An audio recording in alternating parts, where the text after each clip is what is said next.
नमस्ते बच्चों, my self Jaiswal sir. हम पढ़ रहे हैं class 9 science chapter structure of the atom.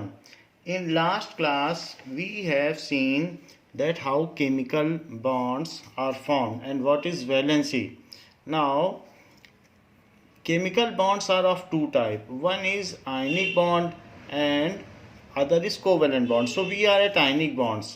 Ionic bonds में मेटल आयंस जो मेटल एटम है वो इलेक्ट्रॉन देते हैं और नॉन मेटल एटम्स इलेक्ट्रॉन लेते हैं. The similar kind of bonds is formed between MgO. So इन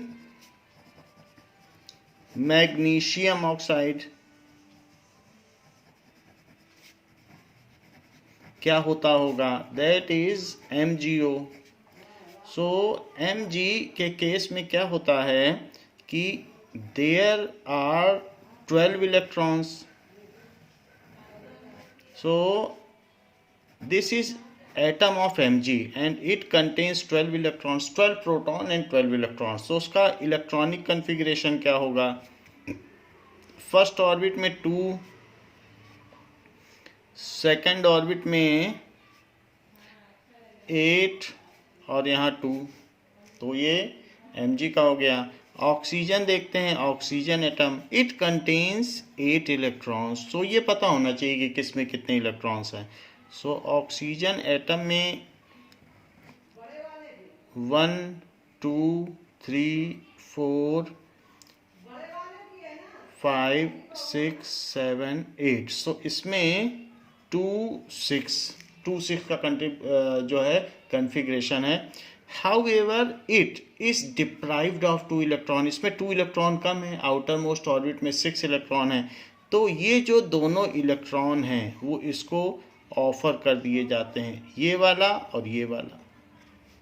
तो अगर ये 2 इलेक्ट्रॉन इसमें से चले जाएंगे तो अब Mg का ऑक्टेट पूरा हो जाएगा, क्योंकि 2 दे देगा तो 8 इसके हो जाएंगे. बट 2 इलेक्ट्रॉन के जाने से इसके सेंटर में तो 12 प्रोटॉन है और इलेक्ट्रॉन रह गए 10. तो 2 प्रोटॉन एक्सेस हो गए, क्योंकि प्रोटॉन तो निकल नहीं सकते, इलेक्ट्रॉन निकल सकते हैं. तो इसलिए इस पर 2 पॉजिटिव चार्ज आ जाएगा.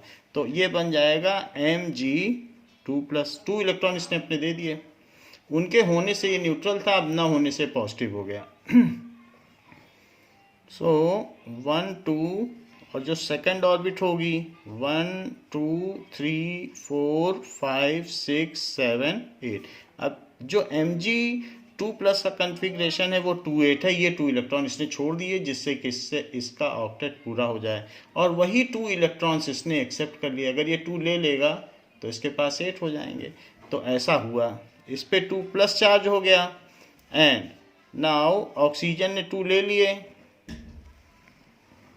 तो ऑक्सीजन के 2 लेने से 1 2 3 4 5 6 7 8. सो O2- इसके पास हो गए 2 8. अब इन दोनों के बीच में ये 2- हो गया, ये हो गया cation, and this is anion. So the bond which is formed due to transfer of electron, इसने 2 दिए इसको, तो इसने 2 electrons, these 2 electrons are transferred to it. तो इनके बीच में एक तरीके का अट्रैक्शन फोर्स है. तो इसे Mg2+ एंड O2- के बीच जो फोर्स है उसे MgO है, और इस कंपाउंड को आयनिक कंपाउंड कहेंगे. और इनके बीच जो बॉन्ड बन रहा है इस बॉन्ड को कहेंगे आयनिक बॉन्ड. सो केमिकल बॉन्ड 2 तरीके के होते हैं, one is ionic bond, other is covalent bond. So Mg + O, तो Mg ने 2 दे दिए तो 2+, और इनके बीच बॉन्ड बन गया तो O2-, फिर वो और पास आ जाएंगे और Mg2+ O2-. तो ये हो गया ionic compound. Now what is the other kind of covalent bond, chemical bond? So type B is covalent bond. So second type of chemical bond is covalent bond, the bond which is formed due to sharing of electron. The bond which is formed due to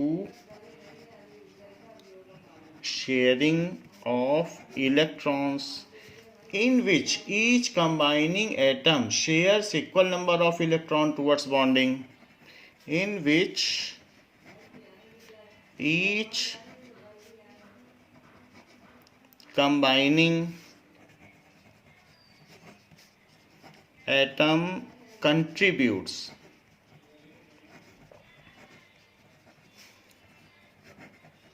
equal number of electron towards bonding। जो भी combine करेगा तो ये साझेदारी है, तो साझेदारी में इक्वल इलेक्ट्रॉन देना होगा। Now let us see how such bonds are formed. तो केमिकल बॉन्ड कैसे बनते हैं, let us see. In this case hydrogen atom के सेंटर में तो 1 प्रोटॉन हो गया और आउटर में 1 इलेक्ट्रॉन हो गया। जो दूसरा हाइड्रोजन एटम है उसके सेंटर में भी 1 प्रोटॉन और आउटर में ये इलेक्ट्रॉन है। अगर ये दोनों कंबाइन कर जाएं, इनकी ऑर्बिट एक दूसरे से ओवरलैप कर जाए, तो ये इसका सेंटर है और इस पर ये वाला इलेक्ट्रॉन, ये जो इलेक्ट्रॉन है देखिए यहाँ दिखाया गया है, और इसका इलेक्ट्रॉन, तो दोनों की ऑर्बिट ओवरलैप हो गई, तो इसके ऑर्बिट में भी 2 इलेक्ट्रॉन हो गए और इसकी ऑर्बिट में भी। इतना ये एक दूसरे पे ओवरलैप कर जाएं कि वो इलेक्ट्रॉन दोनों की ऑर्बिट का माना जाए, तो इससे दोनों का डुप्लेट पूरा हो गया। इस चीज़ को कहते हैं कोवेलेंट बॉन्ड। इसको ऐसे दिखाया जा सकता है, इस H का सिंगल इलेक्ट्रॉन और इस H का भी सिंगल इलेक्ट्रॉन, और ये दोनों ऐसे पास आ जाएं कि दोनों अपना एक एक इलेक्ट्रॉन बीच में रख दें, तो ये इलेक्ट्रॉन दोनों इसके भी माने जाएंगे और इसके भी माने जाएंगे, जैसे यहाँ हुआ है।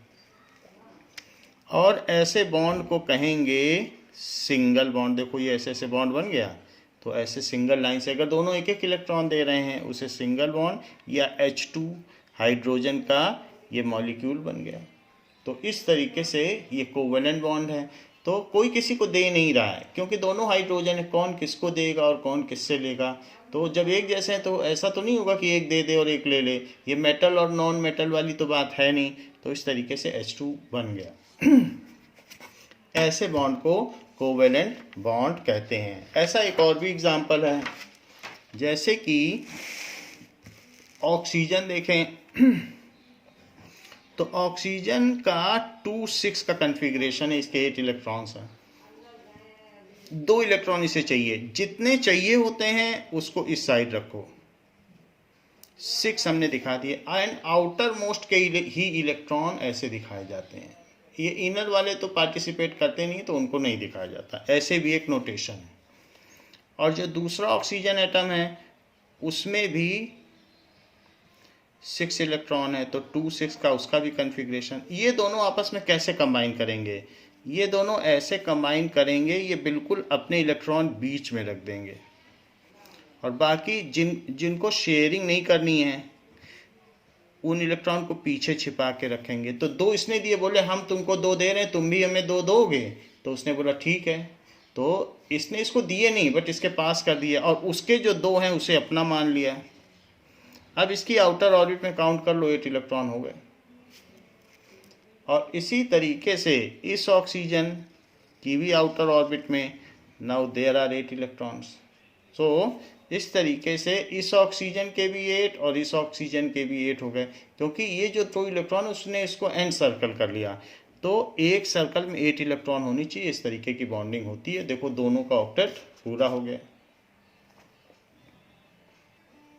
नाउ सो दिस इज, इसको डबल बॉन्ड कहेंगे क्योंकि इसने इसके साथ बॉन्डिंग कर ली, या फिर इसे O2 मॉलिक्यूल बन जाता है। तो जितने की कमी है उतने की बॉन्डिंग होती है। जैसे नाइट्रोजन में 2,5 है। अब ये जो 2,5 है, तो जो आउटर मोस्ट के 5 हैं वही दिखाए जाएंगे। सो 1 2 3 सामने रखेगा क्योंकि 3 की कमी है, 3 और मिल जाए तो 8 पूरा हो जाए। तो ये जिसको देना है उसके सामने 3 दिखाएगा कि मेरे पास 3 इलेक्ट्रॉन है और तुम अपने 3 मेरे पास ले आओ। तो मैं भी देने को तैयार है। देगा कोई नहीं, बट ये दिखाने के लड्डू हैं। सो इस तरीके से दोनों अपने अपने इलेक्ट्रॉन पास में ले आएंगे। However it is mere sharing and no atom is transferring electrons। तो उसके 3 इलेक्ट्रॉन को इसने अपना मान लिया और इसके 3 इलेक्ट्रॉन को इसने अपना मान लिया, तो दोनों के पास 8 हो गए। इस चीज को ट्रिपल बॉन्ड से दिखाएंगे। ट्रिपल बॉन्ड हो गया या इससे N2 बनता है। तो ये हमने देखा कि शेयरिंग कैसे होती है। Now this was all about covalent bond. Now what does it mean by valence electron? So the electron present in outermost orbit is called valence electron. The electrons present in an atom in outermost orbit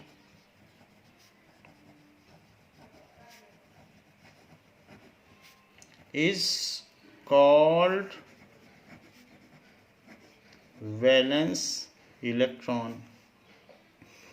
तो इसमें जैसे valence electron 5 हो गए।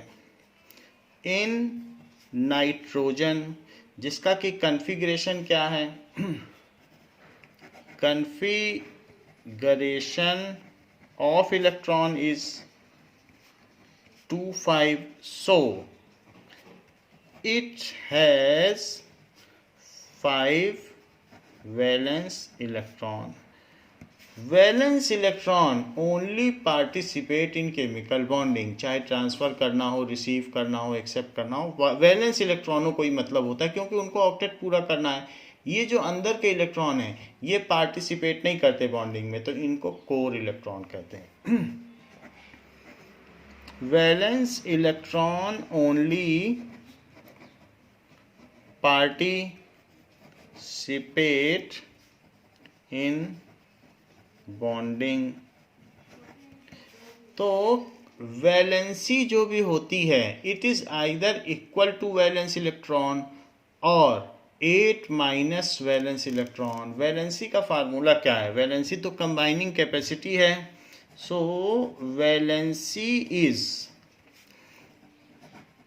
Equal to valence electron if valence electron is less than or equal to 4, less than or equal to 4। तो valency is equal to valence electron, या तो वो उसके इक्वल होगी और 8 माइनस वैलेंस इलेक्ट्रॉन होगी। If valence electrons are greater than 4, if valence electrons are greater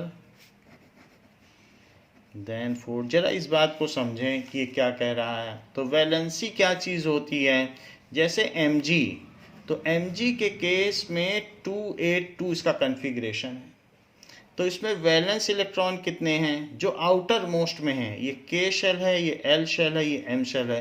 तो outer most shell में जो इलेक्ट्रॉन हैं वही वैलेंस इलेक्ट्रॉन कहलाएंगे, और अंदर के सेल के सारे इलेक्ट्रॉन जो केमिकल बॉन्डिंग में पार्टिसिपेट नहीं करते उनको कोर इलेक्ट्रॉन कहेंगे। They do not participate in bonding.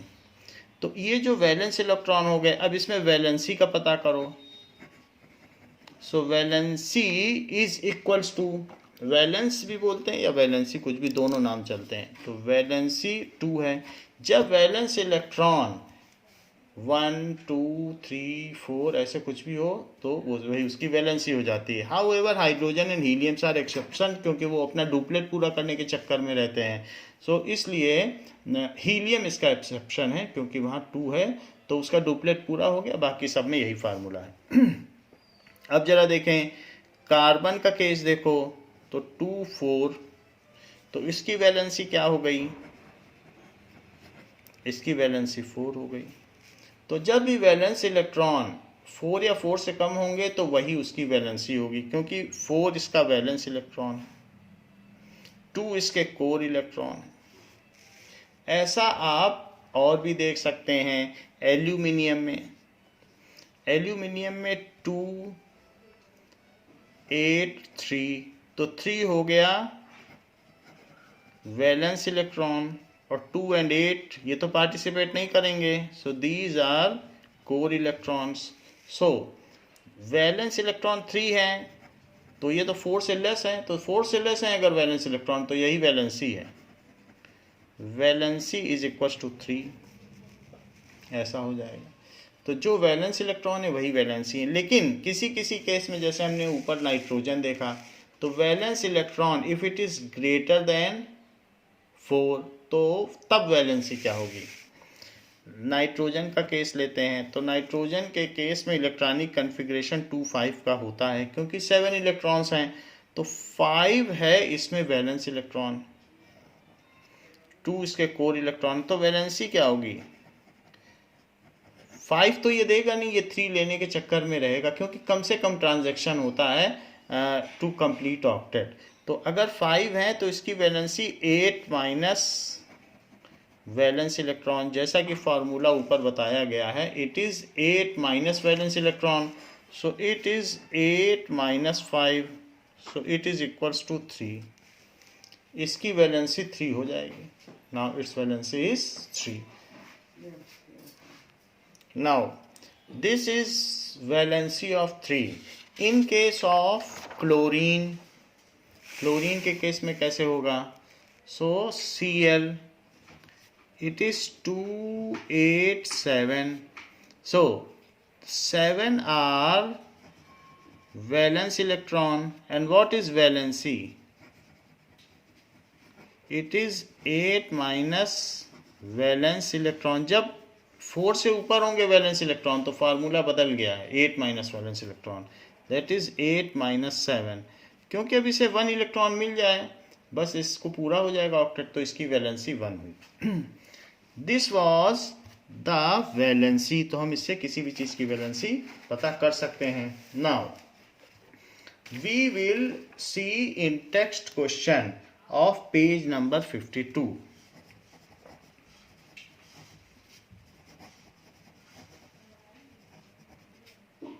Page 52. It says, how will you find the valency of sulfur? So sulfur की valency, how will you find the valency of chlorine, sulfur and magnesium? तो इनकी valency पता करने को बोल रहा है। Now ये सारे एलिमेंट्स लिख लें।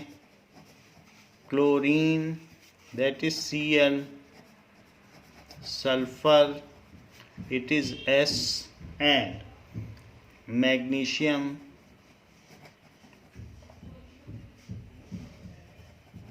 It is Mg। तो इन सभी केसेस में इनका इलेक्ट्रॉनिक कन्फिग्रेशन लिखो। सबसे पहले तो इनका Z लिखो, atomic number.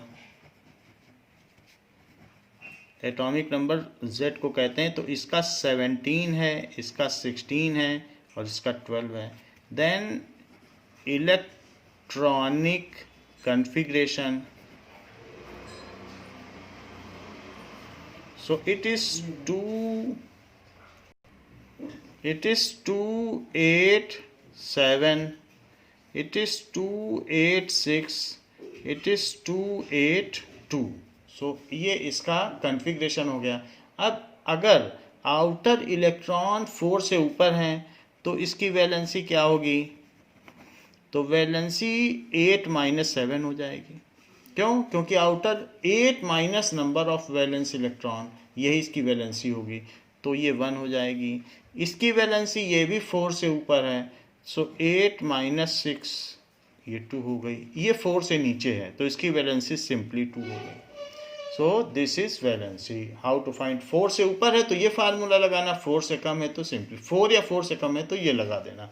So valency of chlorine, sulphur, Mg, इन सब की valency that are 1, 2, 2 respectively.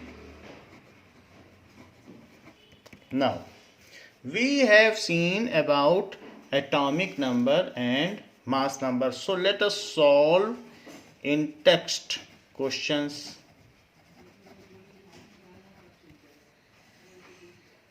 Regarding this, page number 52.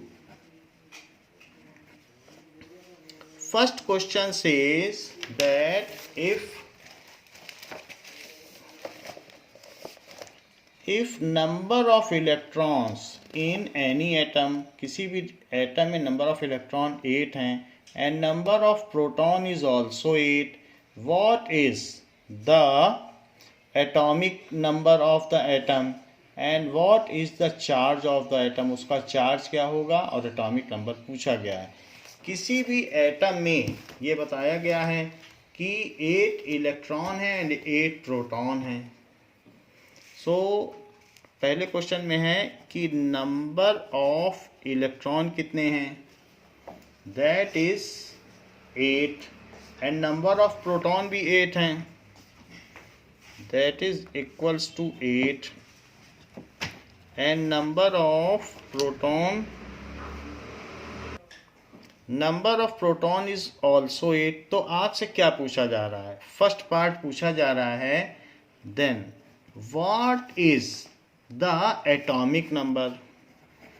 So atomic number is same as number of proton, same as, क्योंकि इलेक्ट्रॉन तो आते जाते रहते हैं, एटम कभी इलेक्ट्रॉन ले लेते हैं कभी छोड़ देते हैं, तो इलेक्ट्रॉन पे भरोसा नहीं किया जा सकता. It is only the proton. या ये कह सकते हो number of electrons in neutral atom, तब तो इलेक्ट्रॉन ले सकते हो. इस atomic number is same as number of protons, so it is 8. Second part क्या पूछा गया है कि what is the charge. तो चार्ज पता करने के लिए कैसे पता करोगे, इसका इलेक्ट्रॉनिक कन्फिग्रेशन देखो.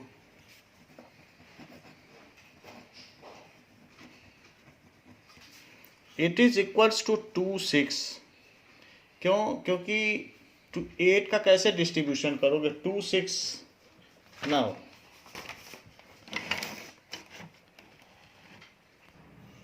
Now in this case electronic configuration is not needed because he has not asked about the charge of ion. वैसे तो ऑक्सीजन का आइटम है, ये 2 इलेक्ट्रॉन एक्सेप्ट कर लेगा और इस पर O2 माइनस चार्ज होगा, लेकिन एक्सेप्ट करने के बाद अभी इस पर कोई चार्ज नहीं है. तो इसलिए we will not discuss about electronic configuration. The simple answer is as number of electrons in this atom is equal to number of proton, so overall charge of the atom is 0, as number of electrons in atom is equal to number of protons, so overall charge on atom is 0.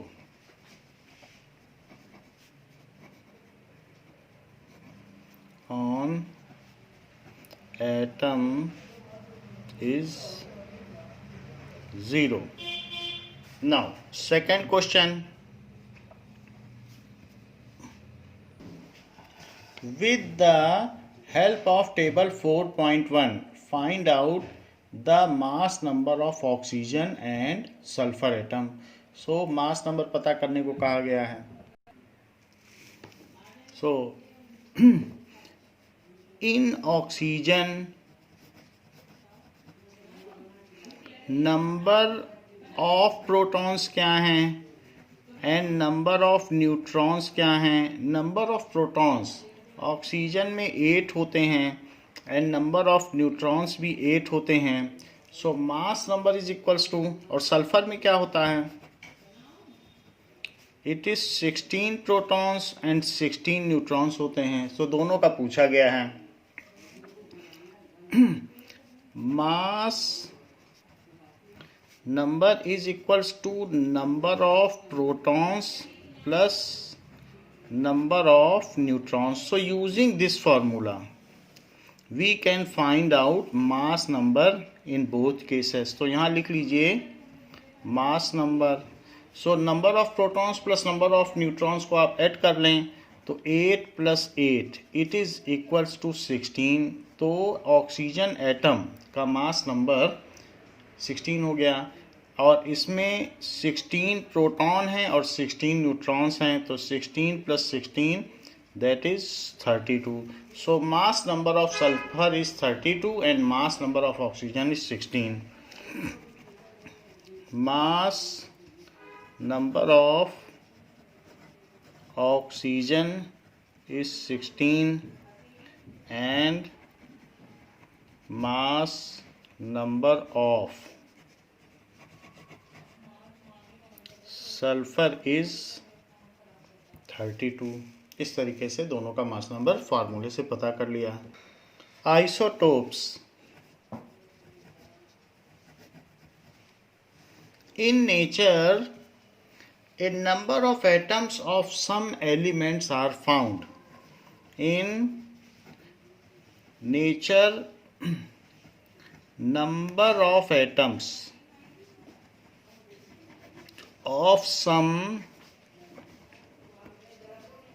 elements are found which have same atomic number but different mass number.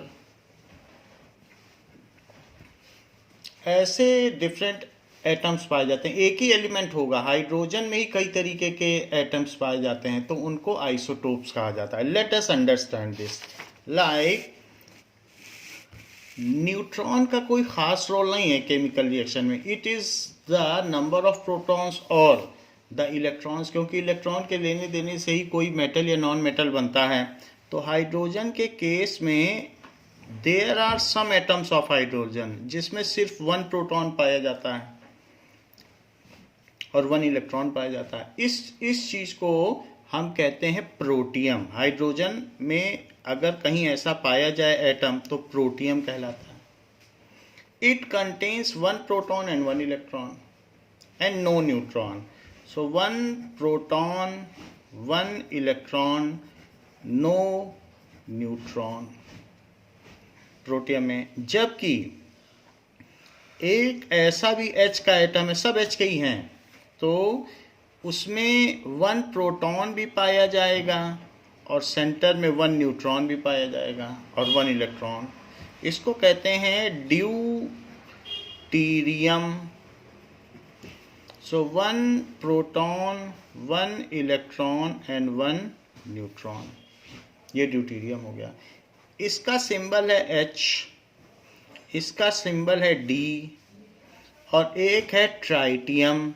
1 proton 1 neutron and 1 more neutron और फिर उसके ऊपर 1 electron.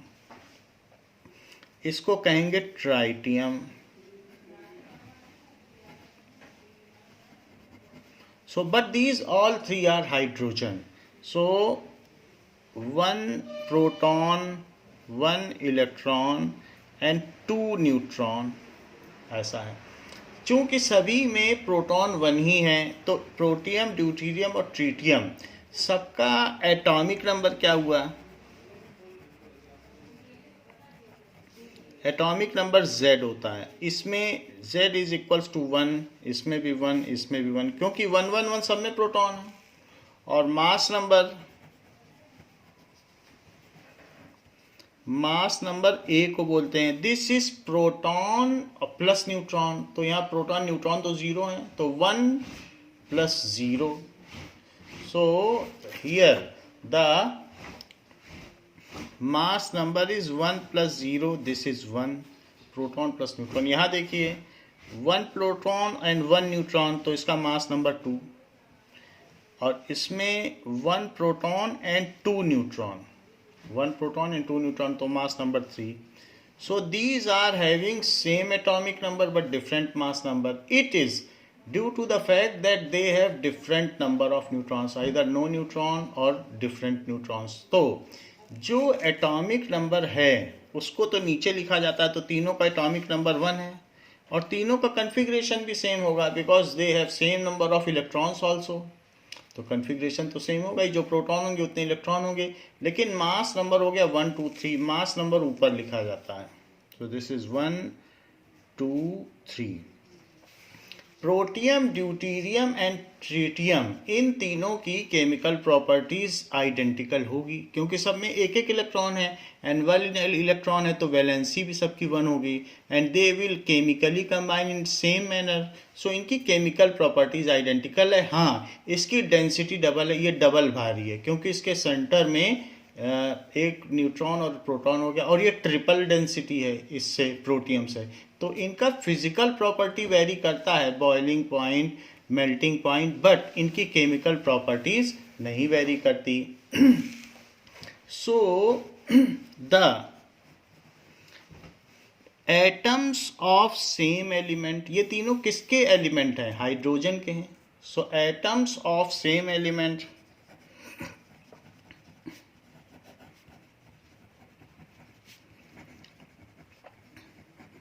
which have same atomic number, atomic number तो obvious है कि एक element का तो सेम ही एटॉमिक नंबर होगा, बट डिफरेंट मास नंबर, उनका मास नंबर अलग अलग है, are called isotopes of that element।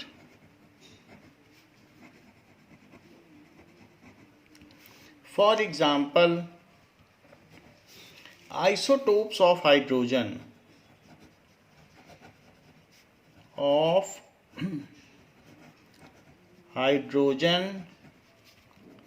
are protium, that is 1H1, deuterium,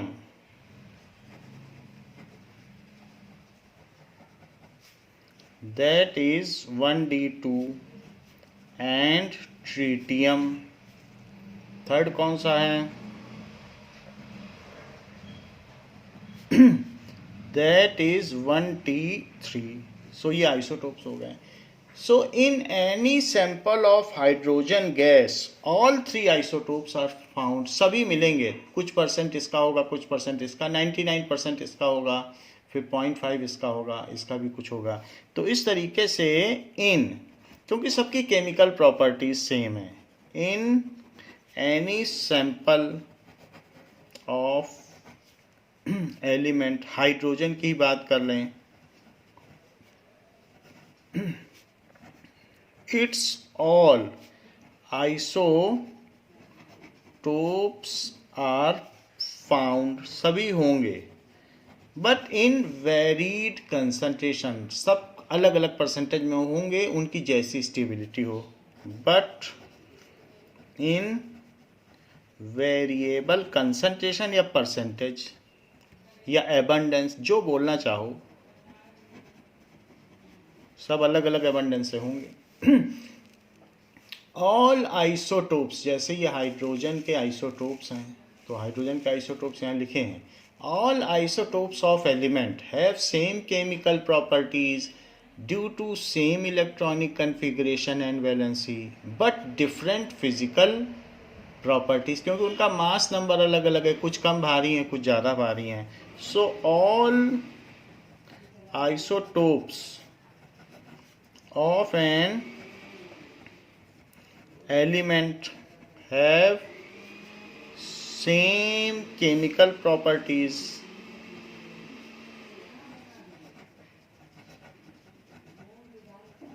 ऐसा क्यों होगा? Due to similar electronic configuration, क्योंकि उनमें सब में सेम नंबर ऑफ इलेक्ट्रॉन्स हैं, तो सिमिलर इलेक्ट्रॉनिक कन्फिग्रेशन भी होगा। And due to similar electronic configuration, उनकी सेम केमिकल प्रॉपर्टीज और वैलेंसी भी सेम होगी। जब आउटर मोस्ट इलेक्ट्रॉन सेम होंगे, वैलेंस इलेक्ट्रॉन सेम होंगे, तो और सिमिलर वैलेंसी होगी, तो फिर वो सेम टाइप के कंपाउंड भी बनाएंगे, तो इनकी सेम केमिकल प्रॉपर्टीज है। So all isotopes of an element have same chemical properties but different physical properties.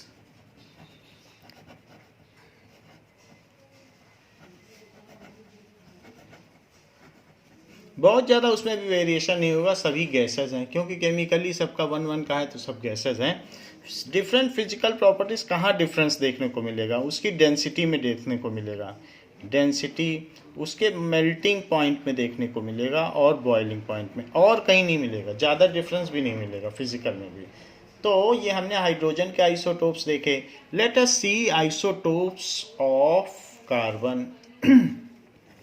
So isotopes of carbon, carbon में भी 3 आइसोटोप्स हैं। कौन कौन से हैं? C12, C13, C14। आगे मास नंबर लिखा जाता है, क्योंकि सब में एटॉमिक नंबर तो सबका 6 है, डिफरेंस तो मास नंबर में ही होगा, तो इसलिए ऐसा लिखा गया है। Late us see how it varies. तो कार्बन में पहले वाले में 6 प्रोटॉन और 6 न्यूट्रॉन होते हैं। रही बात इलेक्ट्रॉनिक कन्फिग्रेशन की, तो जितने प्रोटॉन्स होंगे उतने ही इलेक्ट्रॉन्स हो जाएंगे, तो इसमें 6 इलेक्ट्रॉन हो गए। इसको कहेंगे C612। 6 इसका एटॉमिक नंबर है और 12 इसका मास नंबर है, तो 6 और फिर दोनों को सम करके यहाँ लिखो तो मास नंबर।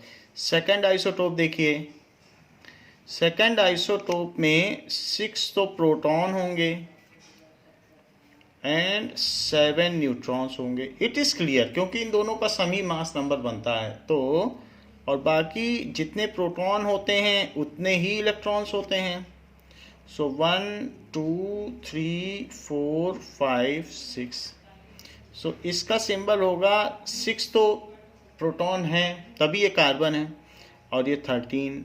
न्यूट्रॉन के बदलने से प्रॉपर्टीज में कोई ख़ास चेंज नहीं आता। थर्ड आइसोटोप देखिए।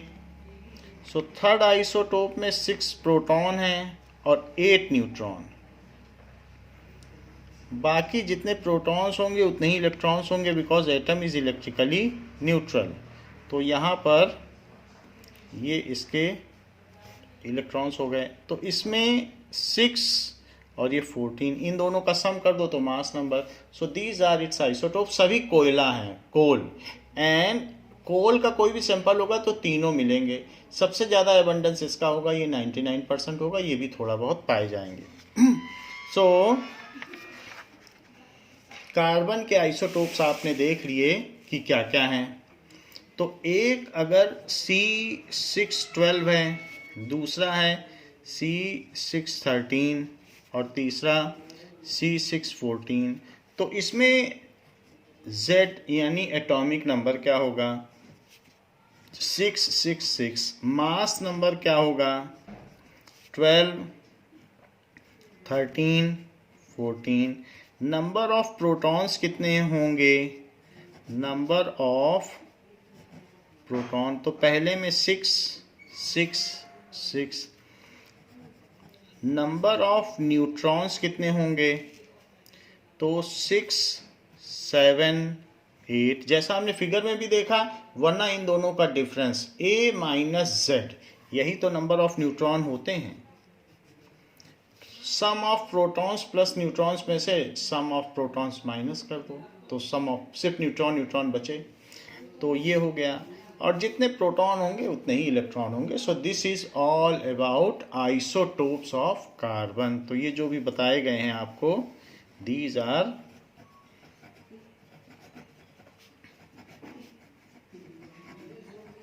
ये जो आइसोटोप है कार्बन का, ये अनस्टेबल है। ऐसे ट्रीटियम भी जो था वो अनस्टेबल था, हमने आपको ट्रीटियम बताया था यहाँ पर, तो ये भी रेडियो एक्टिव है। अनस्टेबल, इसमें से अल्फा बीटा गामा पार्टिकल्स कुछ ना कुछ निकलते रहते हैं, इसमें से भी निकलते रहते हैं, तो ये अनस्टेबल है। और ये इसका क्या यूज़ है? इसका यूज़ है कार्बन डेटिंग के लिए। जैसे बहुत ओल्ड कोई फॉसिल्स होते हैं, डायनासोर का फॉसिल तो कितना पुराना है, इस चीज़ का पता लगाने के लिए हम इस आइसोटोप का यूज़ करते हैं। So it is used for carbon dating to find out age of fossils. जो रिमेनिंग पार्ट्स होते हैं या बोन्स होते हैं उनको फॉसिल्स कहते हैं। To find out age of fossils, उन जीवाश्मों की उम्र का पता लगाने के लिए हम C14 का इस्तेमाल करते हैं। तो C14 इज यूज्ड, C14। आप इसे इट की जगह चाहें तो C14 भी लिख सकते हैं, it is used. Now, isotopes of chlorine.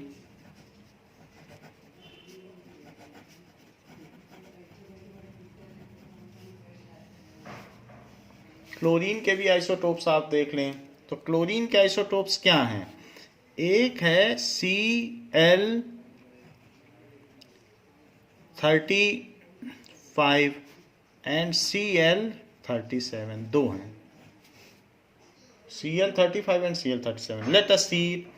तो एक के सेंटर में 17 प्रोटॉन एंड 18 न्यूट्रॉन होते हैं। बाकी 17 प्रोटॉन होंगे तो इसकी आउटर मोस्ट शेल में जो कन्फिग्रेशन आएगा तो ये Cl है, दिस इज 1735, तो इसका कन्फिग्रेशन 287 बनेगा। तो 287 का मतलब यहाँ 2, फिर यहाँ पर 1 2 3 4 5 6 7 8 और फिर इसमें 1 2 3 4 5 6 7। इसमें ये तो सेकंड देखो Cl17 और 37, ये चीज़ हो गई। सो दिस इज, इसमें भी 17 प्रोटॉन है तो 287 बनेगा। जितने प्रोटॉन होंगे उतने ही उसमें इलेक्ट्रॉन होंगे, तो 17 इलेक्ट्रॉन भी बन रहे हैं। तो इसके सेंटर में तो 17 प्रोटॉन है और 20 न्यूट्रॉन होंगे। चेक कर लो आप, दोनों का सम करोगे 37 आ रहा है, दोनों का सम करोगे 35 आ रहा है। मास नंबर से देख लो आप। तो बाकी इलेक्ट्रॉनिक कन्फिग्रेशन आप बना लें। तो पहली सेल में 2 इलेक्ट्रॉन, सेकंड सेल में 8 और थर्ड में 1 2 3 4 5 6 7। तो इन दोनों को अगर आप देखें तो Z की वैल्यू कितनी है? Z की वैल्यू 17 और A कितना है?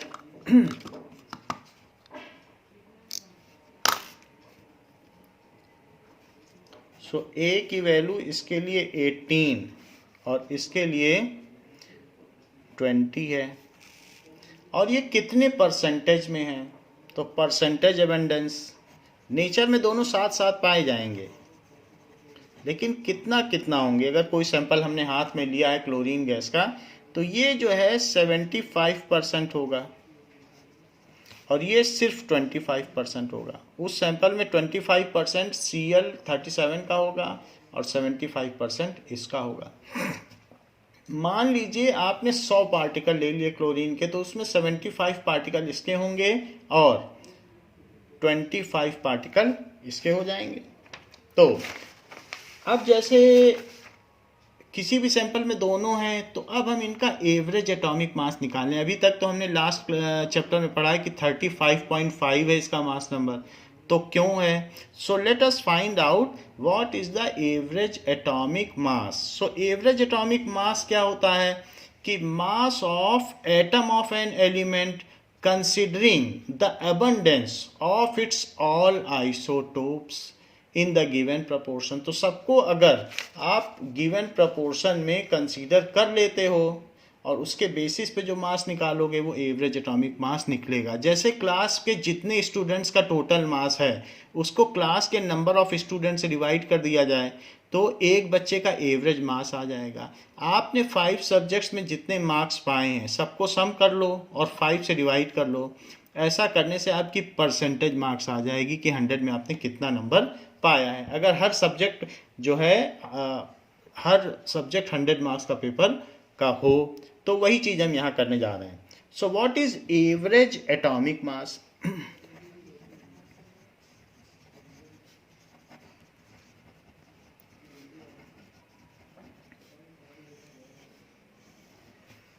इट इज मीन ऑफ, ये क्या है? It is mean of atomic mass of all isotopes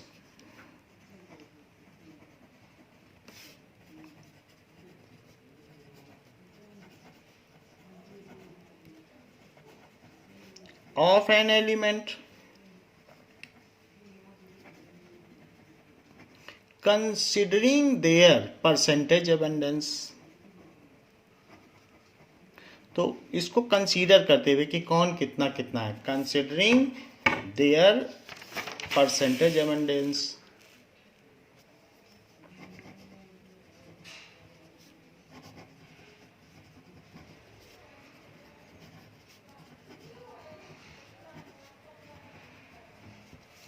Now, so average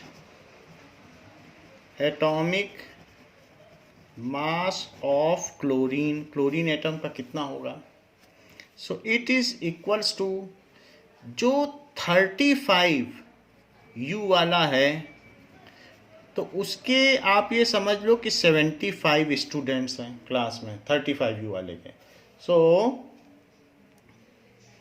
total 100 students हो तो उसमें 75 इसके स्टूडेंट्स होंगे। जैसे हमने आपको दिखाया है कि 75%, तो 100 अगर टोटल हैं तो 75 इसके होंगे।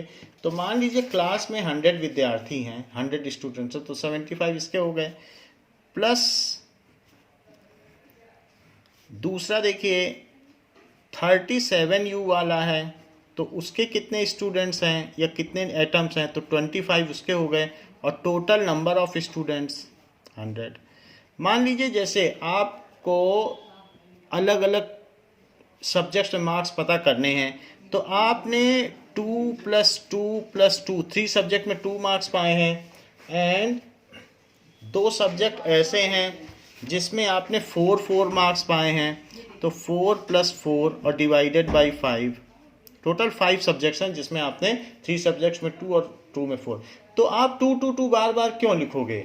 चूंकि आपके 3 सब्जेक्ट्स में 2 मार्क्स हैं और 2 सब्जेक्ट्स में 4 मार्क्स हैं, तो वही हमने किया। अगर 75 बच्चे 35 किलो के हैं तो 75 35 35 75 टाइम्स क्यों ऐड करोगे? सिंपली 75 से मल्टीप्लाई कर दो जैसे यहाँ किया गया है। ऐसे 25 बच्चे क्लास में 37 kg के हैं तो उनको बार बार लिखने से अच्छा है 25 का मल्टीप्लाई कर दो जैसे यहाँ किया है और divided by total number of students. तो ये परसेंटेज अबंडेंस है कि उसमें 75 एटम्स इस मास वाले हैं और 25 एटम्स इस मास वाले हैं। तो हम ऐड नहीं कर रहे हैं रिपीटेडली क्योंकि ये टीडीएस जॉब होगा, इसलिए सिंपली मल्टीप्लाई कर दे रहे हैं। नाउ अब देखो इन दोनों में से 25 कॉमन ले लो ऊपर ऊपर। सो ये 35 × 3 बचेगा और 37 बचेगा और इंटू 1 चाहो तो 1 लिख लो और डिवाइडेड बाई 100। सो देखो 25 यहाँ से भी कॉमन लिया, यहाँ से भी, तो यहाँ 3 बच गया और यहाँ 1 बच गया। 35 × 3 कितना होता है? सो पहले तो 1/4 बाहर लिख लें क्योंकि 25 से 100 कट जाएगा तो 1/4 एंड दिस इज 105 प्लस 37। फिर 105 में 37 ऐड कर लें तो 142/4। अब 4 से डिवाइड कर लो तो 4 3 जा 12, फिर 22 बचेगा। तो 4 5 जा 20, फिर 2 बचेगा तो डेसिमल लगा के 2 बचेगा तो 20 कर लेना। तो 45 35.5 U। इस तरीके से ये इसका मास नंबर आता है, क्योंकि अबेंडेंस आइसोटोप्स की अलग अलग है और सभी को लेना पड़ेगा आपको, कोई भारी है कोई हल्का है। सो this is average atomic mass of chlorine. So average atomic mass of Cl is 35.5 U। ये चीज़ हमने पिछले चैप्टर में, थर्ड चैप्टर में देख ली थी, बट पेंडिंग में रखी थी, जो यहाँ रिजॉल्व हो गई है। तो इस क्लास के लिए बच्चों इतना ही। आइसोटोप्स के क्या एप्लीकेशंस हैं और आइसोबार्स क्या होता है, इसको हम नेक्स्ट क्लास में देखेंगे। थैंक यू बच्चों।